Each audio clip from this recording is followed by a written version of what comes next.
Amén. Gracias, Padre Celestial. Te damos por ese tiempo que tú nos permites reunirnos en comunión entre hermanos. Encomendamos ese tiempo a ti, Señor. Y te ruego, Padre Santo, en el nombre de Jesús, que tú me asistas por medio de tu Santo Espíritu para llevar este mensaje a todos que lo quieran y puedan escucharlo. Y ruego a ti, Padre Santo, que ese mensaje del día de hoy también sea de edificación. En el nombre de Jesús. Amén y amén. Buenas tardes, amados hermanos. ¿Cómo están? Seguimos todavía muy limitados por por el toque de queda, por la situación, pero aún en la tempestad más grande, Dios tiene el control. Te damos gracias por esa oportunidad que tenemos las redes sociales, en este caso por medio de Facebook, que podemos llevar este mensaje a ustedes, mis amados hermanos.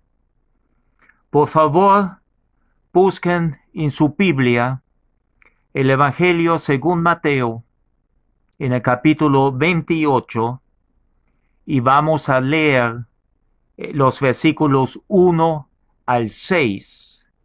Y el mensaje de hoy está titulado, No está aquí, pues ha resucitado. Estamos en el Evangelio de Mateo, capítulo 28, los versículos 1 al 6. Pasado el día de reposo, al amanecer del primer día de la semana, vinieron María Magdalena y la otra María a ver el sepulcro. Y hubo un gran terremoto, porque un ángel del Señor, descendiendo del cielo y llegando, removió la piedra y se sentó sobre ella. Su aspecto era como un relámpago, y su vestido blanco como la nieve. Y de miedo de él los guardas temblaron y se quedaron como muertos. Mas el ángel, respondiendo, dijo a las mujeres, No temáis vosotras, porque yo sé que buscáis a Jesús, el que fue crucificado. No está aquí, pues ha resucitado como dijo. Venid, ved el lugar donde fue puesto el Señor. Hermanos míos, ese pasaje es muy hermoso y vamos a ver punto por punto algunos comentarios antes de entrar en el mensaje principal. Primeramente, vemos que María Magdalena y la otra María, que es la madre de Santiago, como vemos en el versículo 56 del capítulo anterior del Evangelio de Mateo, vinieron en el primer día de la semana. Eso estamos hablando del día domingo, porque domingo precisamente en latín quiere decir día del Señor. Y Jesús resucitó al tercer día, eso el primer día de la semana, el día domingo, y por tal motivo también nosotros celebramos nuestros cultos de alabanza y adoración los días domingo. Nosotros no guardamos el día de reposo, los días sábado, porque nuestro Señor estaba todavía sepultado. Estaba en el sepulcro y nosotros celebramos, adoramos, alabamos a un Dios vivo. Y fíjense en el versículo 2, cuando bajó el ángel del Señor del cielo, hubo un terremoto y él removió la piedra y se sentó sobre ella. Obviamente la piedra no fue removida por el ángel para que nuestro Señor pueda salir del sepulcro, sino que los testigos, las mujeres y luego Pedro y Juan pueden ver, pueden entrar al sepulcro y ver que está vacío. Eso fue por nosotros, por los humanos. El ángel, el mensajero de Dios, removió esa piedra. Y en el versículo 3 vimos que su aspecto era como un relámpago y su vestido blanco como la nieve. Ahí vemos que los ángeles son seres espirituales y es una imagen de nuestro Señor cuando Él está en su trono y lo vamos a ver con esa vestimenta blanca como la nieve y como un relámpago, ¿verdad? Eso es una manifestación ya anticipada de nuestro Señor. Y obviamente, esa aparición de ese ángel, como Marco dice, un joven, obviamente, como dije, son cuerpos espirituales y los cuerpos espirituales no tienen edad. Al igual nosotros sin el cuerpo glorificado, no vamos a tener posiblemente 70 años o 15 años, sino vamos a ver eternamente jóvenes, muy posiblemente, ¿verdad? Pero fíjense el impacto en el versículo 4 a los soldados que estaban guardando ese sepulcro. Y de miedo de él los guardas, esos dos soldados romanos, temblaron y se quedaron como muertos. Versículo 5. Mas el ángel respondiendo dijo a las mujeres, no temáis vosotras, porque yo sé que buscáis a Jesús, el que fue crucificado. Yo creo humanamente totalmente entendible que la apariencia o la aparición de un ángel causa temor en nosotros. Y cada vez que un ángel apareció a un hombre, siempre el ángel expresaba, no temáis, no tengan temor, porque él está en una misión oficial de parte de Dios para traernos alguna noticia. Y fíjense, el ángel sabía perfectamente bien por qué las mujeres estaban llegando al sepulcro, para buscar a Jesús, para ofrecerle ese último respeto de embalsamarle, le poner perfumes y mirra, ¿verdad? Que estaba usado para honrar a los difuntos, ¿sí? A los muertos. Y a eso iban precisamente las mujeres. Entonces, dice, no, en el versículo 5, porque yo sé que buscáis a Jesús, el que fue crucificado. Versículo 6, no está aquí, pues ha resucitado como dijo. Venid, ved el lugar donde fue puesto el Señor. El Señor en su ministerio, las veces que Él habló de su crucificación, de su muerte futura, siempre manifestaba que Él iba a resucitar en el tercer día. Cuando Jesús resucita con la resurrección, termina prácticamente el ministerio, la misión de Jesucristo, porque nosotros tenemos que preguntarnos cuál fue la misión de Jesucristo, por qué Él, siendo Dios Hijo, nace hombre para entonces poder morir en la cruz derramando su preciosa sangre y al tercer día ser resucitado. Precisamente el punto principal de la misión de Jesús era nacer y morir en nuestro lugar. Él tuvo que nacer Dios, Hijo, hombre, porque Dios es eterno y no podría morir jamás. Pero únicamente el Dios Hijo, nacido hombre de una virgen, cumple con los requisitos del Cordero sin mancha que quita el pecado del mundo. Ningún animal de los miles de animales sacrificados en el templo por los sacerdotes y por el sumo sacerdote pudo limpiar la consecuencia del pecado. Era este único y perfecto sacrificio y se muestra en la resurrección que a Dios Padre agradó ese sacrificio único y perfecto. Pero, mis hermanos, vamos a ver primeramente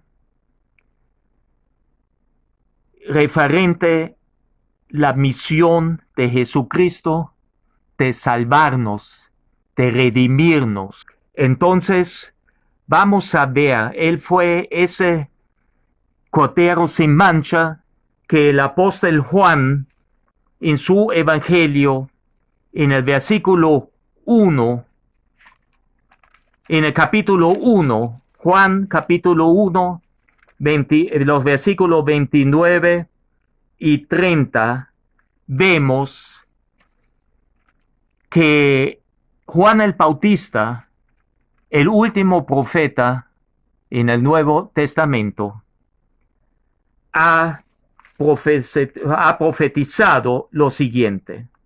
El siguiente día vio Juan a Jesús que vino a él y dijo: He aquí el Cordero de Dios que quita el pecado del mundo. Ahí lo vemos claramente. Pero también vemos lo siguiente. En el Evangelio, según Juan, en el capítulo 20, el mismo Señor Jesús, en el versículo 21, manifiesta que Él ha sido enviado por su Padre para cumplir con la misión de redimirnos, de limpiarnos, de salvarnos, de justificarnos, de declararnos inocente verdad. Porque dice aquí en el versículo 21 del capítulo 20 de Juan: Entonces Jesús le dijo otra vez: Paz a vosotros, como me envió el Padre, así también yo os envío. Eso está dentro de la gran comisión que expresa el apóstol Juan, y obviamente el Señor Jesús dijo: no, yo cumplí con el mandamiento de mi Padre que me envió a hacer todo lo que hice durante estos 3 años del ministerio terrenal. Pero tenemos que recordar que la muerte de Jesús en la cruz nos libró a nosotros de la muerte segura, porque en la primera epístola de Pedro, en el capítulo 1, en los versículos 18 al 21, vemos lo siguiente. Estamos en la primera de Pedro, capítulo 1, los versículos 18 al 21. Sabiendo que fuisteis rescatados de vuestra vana manera de vivir, la cual recibisteis de vuestros padres, no son cosas corruptibles como oro o plata, sino con la sangre preciosa de Cristo, como de un cordero sin mancha y sin contaminación. Qué interesante que aquí el apóstol Pedro dice que nuestra riqueza, lo que el hombre más estima, el oro y la plata, para la salvación no tiene nada que ver, no tiene ninguna influencia, sino fue únicamente la sangre de Cristo, el precio que Él tuvo que pagar en nuestro lugar para redimirnos, para salvarnos, o como dice aquí en el versículo 8, rescatar. Porque todos sabemos lo que el apóstol Pablo escribió a los romanos referente al pecado. En Romano 6, el versículo 23 nos enseña: porque la paga del pecado es muerte, mas la dádiva de Dios es vida eterna en Cristo Jesús, Señor nuestro. El pecado siempre trajo muerte, y desde el primer pecado fuimos destituidos del amor de Dios. La paga del pecado es muerte, ¿verdad? Estuvimos muertos en nuestros pecados, pero ese regalo de Dios precisamente es la vida eterna en Cristo Jesús.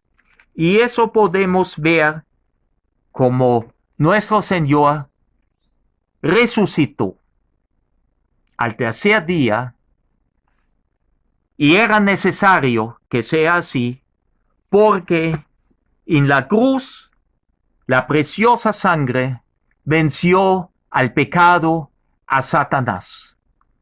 Pero era necesario también de resucitar al tercer día y vencer a la muerte, porque así entonces sí tenemos entrada y acceso a la vida eterna.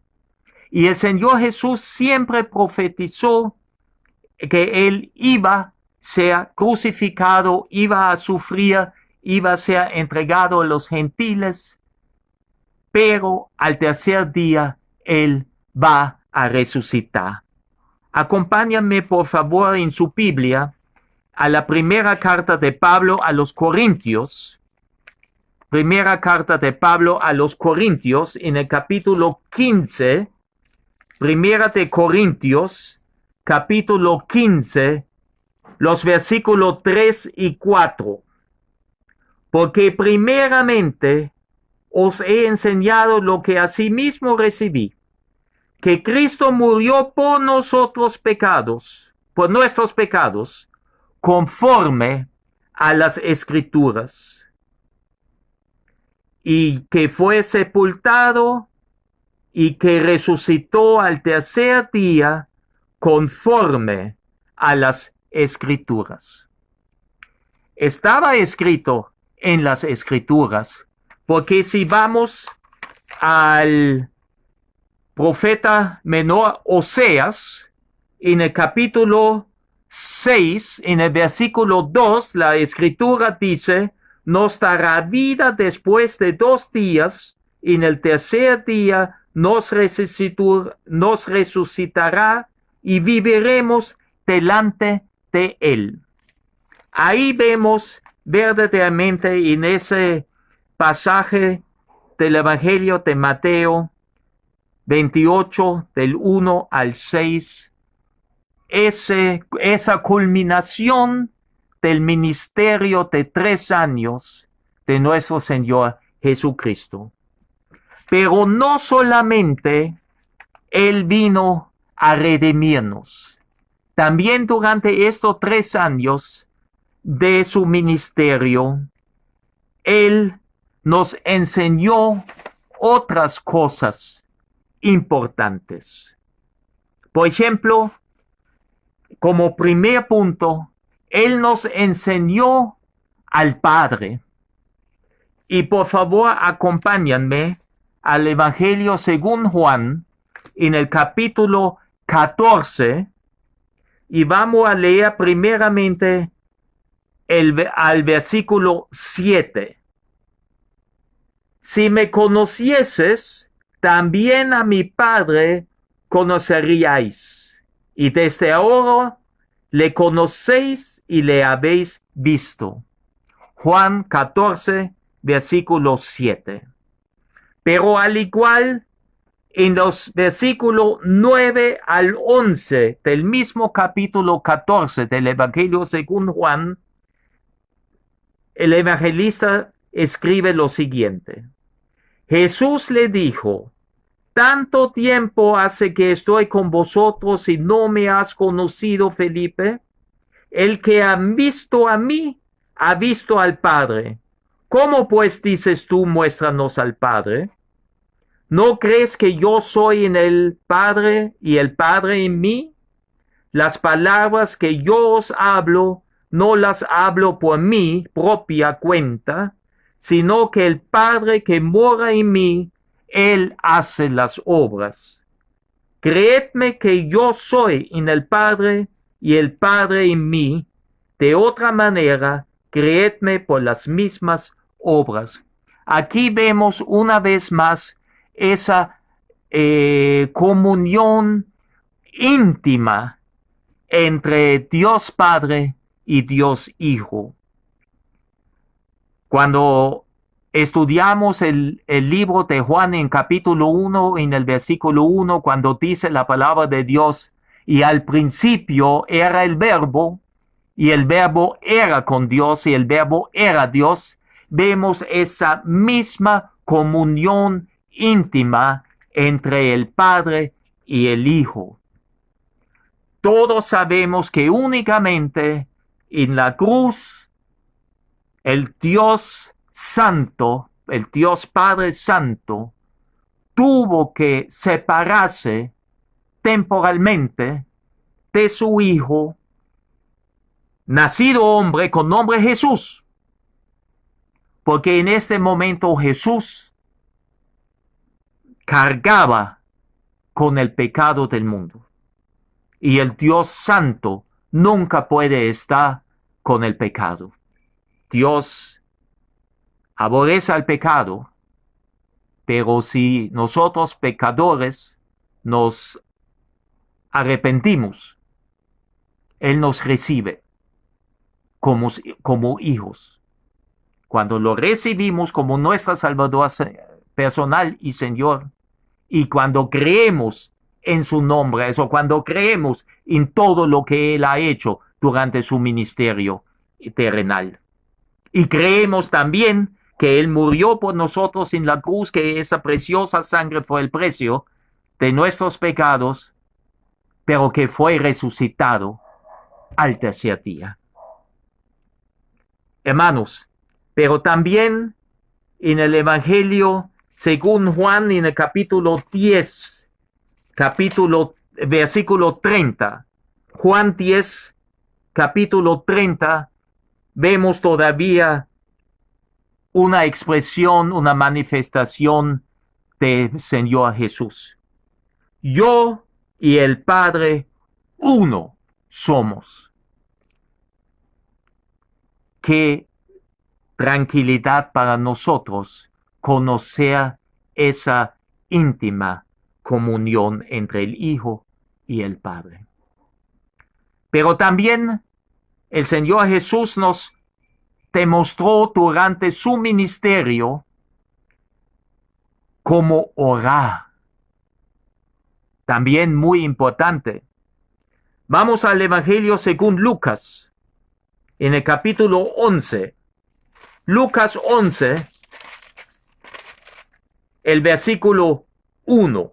Lucas 11, 1.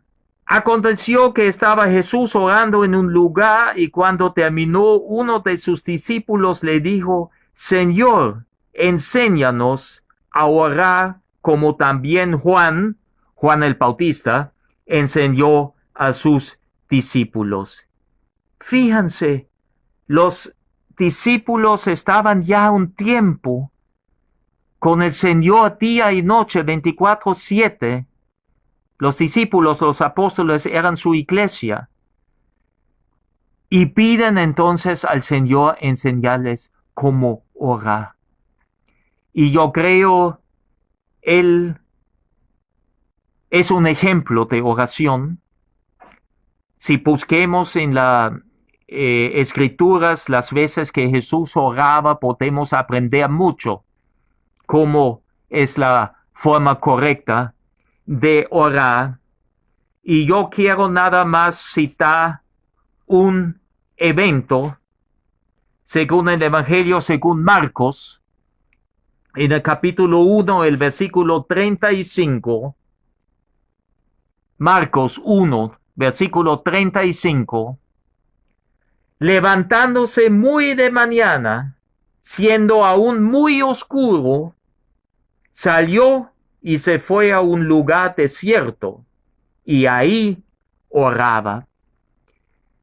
Fíjense, la oración es en silencio, de uno a uno, de tú a tú con nuestro Padre Celestial, a solas.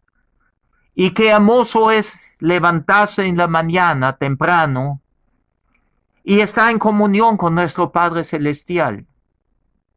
Y yo estoy seguro que el Señor a esa hora y apartado allá en el lugar desierto, seguramente no hizo una oración de carretilla de supermercado. Yo quiero, yo quiero, yo quiero, yo quiero, yo quiero. Yo creo que debemos que dar en toda manera, en todo sentido, en todo tiempo, las gracias a Dios por su amor, por su misericordia, por lo que Él nos da, que lo que viene de lo alto, mis hermanos. Tenemos que interceder por otros, orar uno por los otros. Y luego, por supuesto, también tenemos que pedir a nuestro Señor, a Dios Padre, lo que necesitamos, aunque Él sabe lo que necesitamos. A Él le gusta que le pedimos, porque eso muestra nuestra dependencia de Él, su supremacía.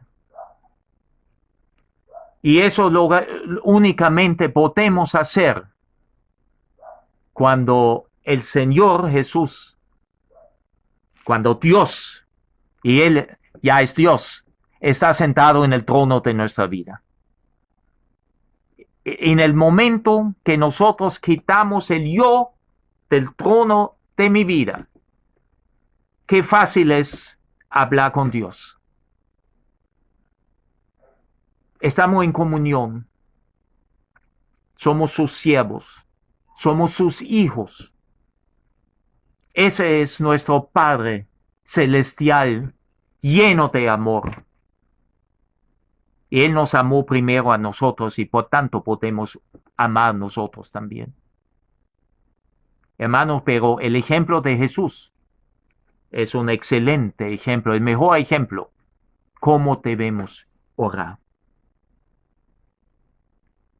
Pero también Jesús en todo momento confirmó que Él es el Mesías y que el Mesías ha llegado, estaban esperando.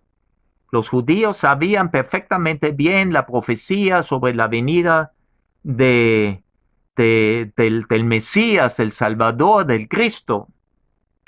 Pero sin embargo, vamos a ver en el Evangelio según Juan, en el capítulo 1, los versículos 40 y 41. Ahí Juan describe sobre los primeros discípulos, cuando Jesús estaba buscando a los discípulos, ¿verdad? Y fíjense en el versículo 40 y 41. Andrés, hermano de Simón Pedro, era uno de los dos que habían oído a Juan y habían seguido a Jesús. Juan aquí es obviamente Juan el Bautista. Y Andrés, el hermano de Pedro, de Simón Pedro, era uno de los dos que habían oído a Juan el Bautista. Y aquí podemos ver, como no se menciona por nombre, pero es el evangelista Juan, es el apóstol Juan, que era el otro, porque él escribió, ¿verdad? Y no se menciona nunca a él mismo. Juan nunca se menciona. Entonces vemos que Andrés y también Juan escuchaban a Juan el Bautista. Él era el heraldo de nuestro Señor, anunciaba el rey venidero, ¿verdad? Escucharon a Jesús, ¿verdad? Y entonces comenzaron a seguir a Jesús. Pero sin embargo, Andrés, buscando a compañeros, a amigos, a otros pescadores, ¿verdad? En el versículo 41, halló primero a su hermano Simón Pedro, el apóstol Pedro, y le dijo, hemos hallado al Mesías, que traducido es el Cristo. Imagínense los cientos de años que han pasado desde la profecía que vemos en Isaías 9, versículo 6. Isaías 9, versículo 6. Porque un niño no es nacido, hijo no es dado, y el principado sobre su hombro, y se llamará su nombre admirable, consejero, Dios fuerte, Padre eterno, príncipe de paz. Por supuesto, Jesús era ese niño profetizado que iba a nacer. Y sabemos que el Señor es el príncipe de la paz. Entonces, cuando vieron y escucharon Andrés y el otro a hablar a Jesús, ellos enseguida se convencieron y cayeron en cuenta que ahora se cumplió la profecía y ese Jesús es el Mesías, el Cristo prometido.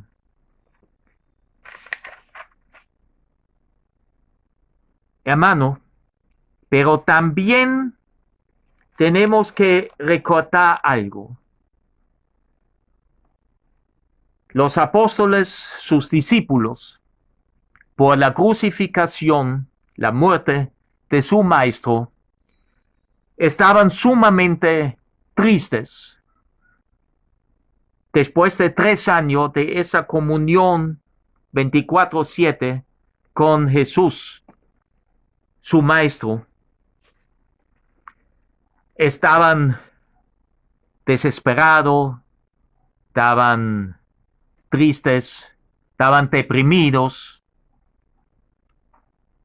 pero sin embargo, el apóstol Juan, en el capítulo 14,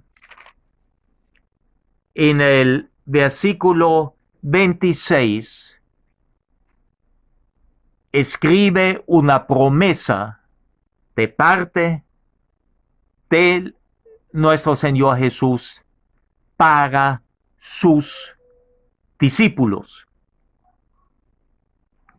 Juan 14, 26.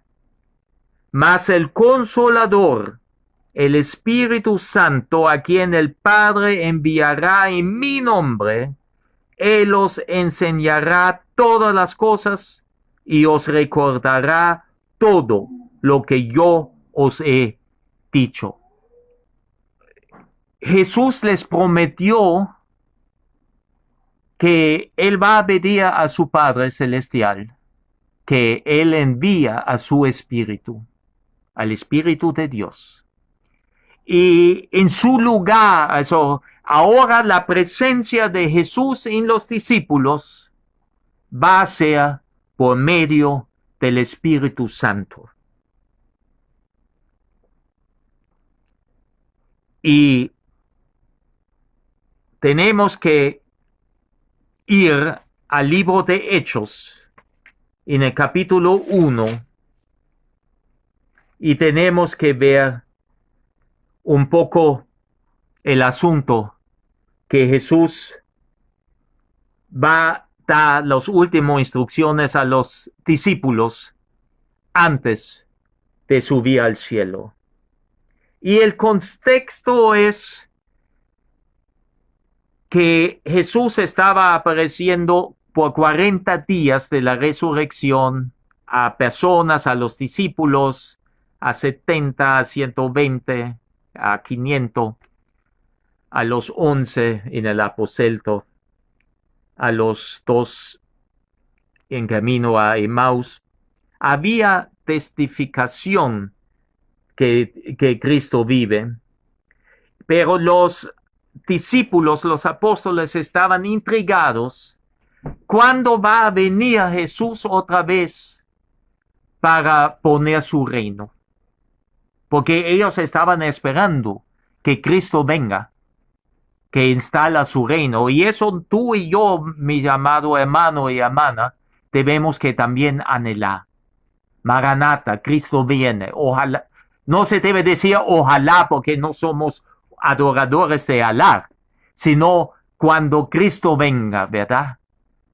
Entonces, dice el versículo 6 del capítulo 1 de Hechos, entonces los que se habían reunido le preguntaron diciendo, Señor, ¿restaurarás el reino a Israel en ese tiempo? Porque ellos estaban esperando al rey, pero obviamente también al rey de Israel. Estaban ocupados por los romanos y verdaderamente Jesús era el rey legítimo de los judíos, de parte de María y de parte de José.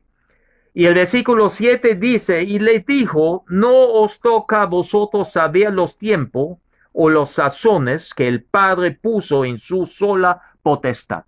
Fíjense qué interesante.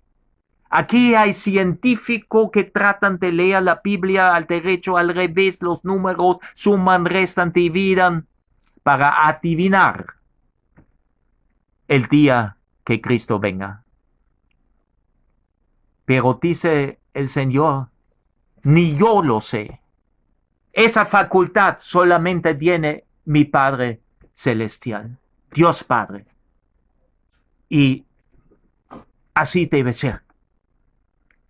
Pero fíjense enseguida, después dice, para consolarlos, pero recibiréis poder, un mandamiento, ¿verdad? Cuando haya venido sobre vosotros el Espíritu Santo, y me seréis testigos en Jerusalén, en toda Judea, en Samaria y hasta lo último de la tierra. Also, el Espíritu Santo que el Señor Jesús iba a mandar a sus discípulos como el consolador de parte del Padre para sobrellevar la ausencia y futura ausencia del Señor, le va a dar poder para llevar a cabo ese mandato, la gran comisión, ¿verdad?, que Jesús ha instruido a los discípulos, a la iglesia y a ti y a mí. Y eso es importante, que en este sentido tenemos que recordar que tú y yo somos templo del Espíritu Santo y somos sellados por el Espíritu Santo, y ese sello es divino y ningún hombre lo puede quitar. Lo que Dios pone, nadie puede quitar. Y hermanos, era para mí importante en el día de hoy, dentro del texto referente a la resurrección de nuestro Señor Jesucristo, que estamos hoy celebrando el domingo de resurrección, reflexionar un poco sobre la misión de nuestro Señor Jesús. Yo creo cabe perfectamente bien, porque la resurrección es la culminación terrenal de su ministerio. Pero también era necesario de enumerar cosas importantes que el Señor nos enseñó durante su misión dada por el Dios Santo, por su Padre. Como aplicación y enseñanza del pasaje bíblico de hoy, ahí vemos la esencia de nuestra fe en el Evangelio de la salvación. Nosotros creemos que Jesús murió en la cruz y por su sangre fuimos lavados de toda culpa. Fuimos lavados de todo pecados, pasados, presentes y futuros. Creemos que la sangre fue el precio que tuvo que pagar Jesús en nuestro lugar, porque el pecado es una deuda espiritual. Y por tanto podemos entender cuando el Señor dijo, tetelestai, cancelado es, saltado es. Pero esa muerte solamente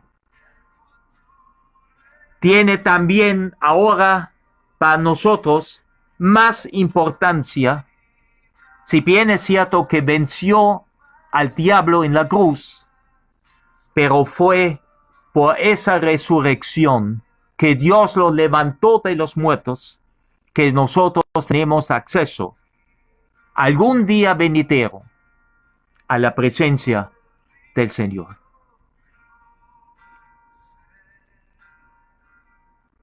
La misión de Cristo era bajar del cielo como Dios Hijo,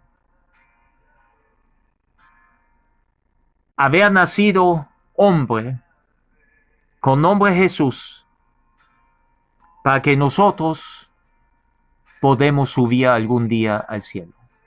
Oremos. Padre Santo, Padre bueno, te damos gracias por tu santa palabra. Y si hay alguna persona que todavía no te conoce, en este momento escucha este mensaje.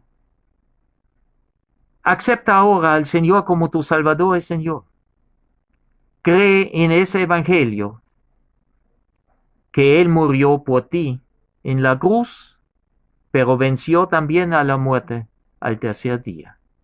Reconoce que eres pecador, arrepiéntate, abre tu corazón y recibe a Jesucristo como tu Salvador personal y Señor.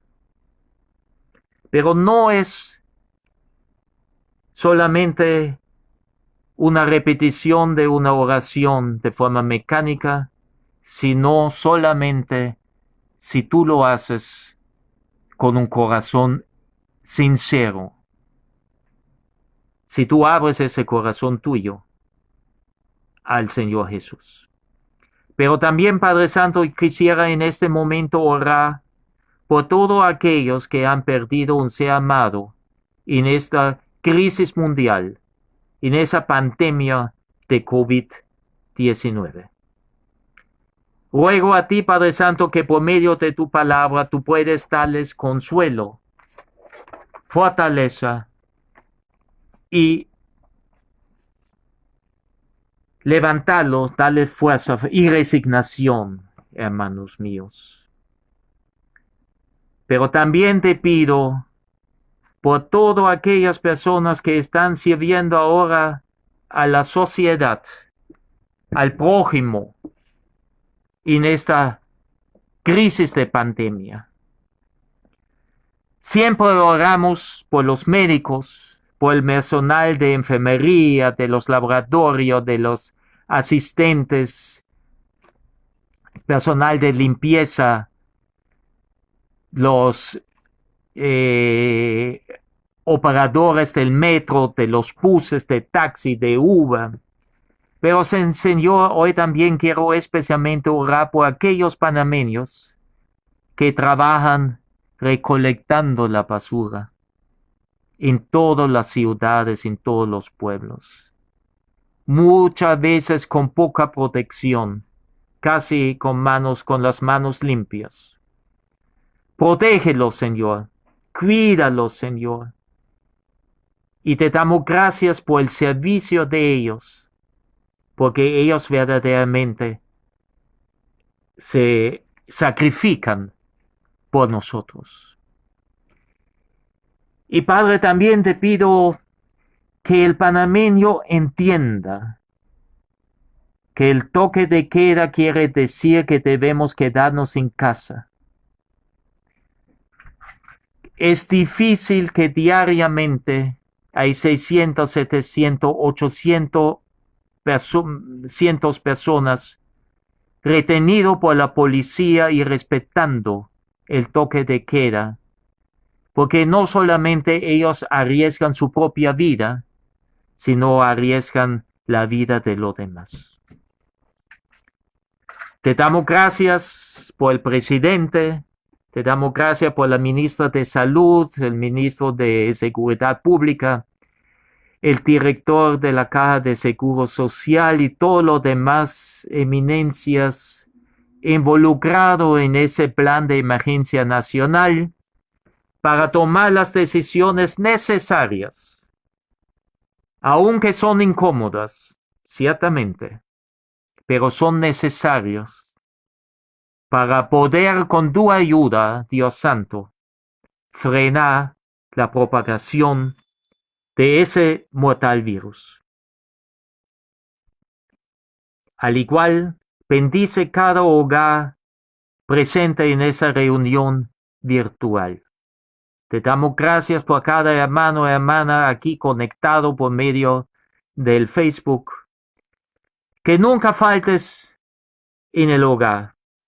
Te rogamos por tu divina provisión y permítanos en la semana que hoy comienza que todas las cosas que hagamos nos ayudan a bien, tengan buen éxito y confiamos en ti, Señor, que tú nos vas siempre a proveer. Pero sobre todo, ayúdanos a protegernos y guardarnos de ese virus mortal. Gracias, mi Dios. Gracias, mi Padre. En el nombre de Jesús oramos. Amén y amén.